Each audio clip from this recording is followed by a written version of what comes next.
निलेश चव्हाणला शिवाजीनगर कोर्टामध्ये हजर केलं गेलं आहे।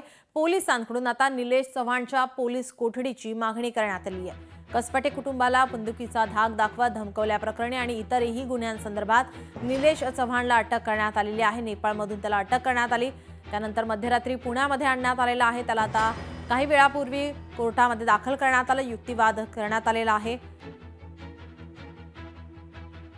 कसपटे कुटुंबाला बंदुकीचा धाक दाखवत धमकावल्याप्रकरणी त्याला अटक करण्यात आलेली आहे।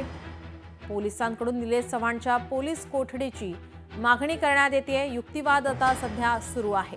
आपल्यासोबत रुपालीताई ठोंबरे पाटील या फोन लाईनवरून जोडलेल्या आहेत। रुपालीताई, आपण पाहतोय निलेश चव्हाणला अटक करण्यात आली, कोर्टात हजर केलं गेलं आणि 3 जून पर्यंत आता पोलीस कोठडी सुनावण्यात आली आहे। कायदेशीर प्रक्रिया सुरू झालेली आहे, त्याच्या मुसक्या आवळल्यात।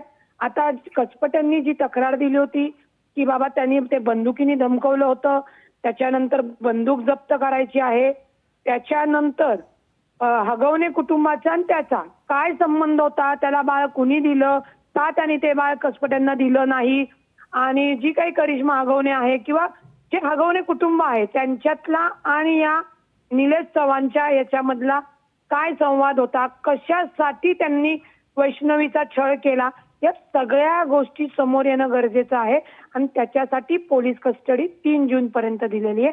ही पहिली पोलीस कस्टडी आहे। तपासामध्ये काही तथ्य पुरावे बाहेर आल्यानंतर पोलीस अजूनही पोलीस कस्टडी मागू शकतात आणि सदर सगळ्या आरोपींची चौकशी एकत्रितपणे करून त्या वैष्णवी हगवणे प्रकरणामध्ये जी जी सत्यता आहे ती आपल्या समोर येण्यास मदत होणार आहे।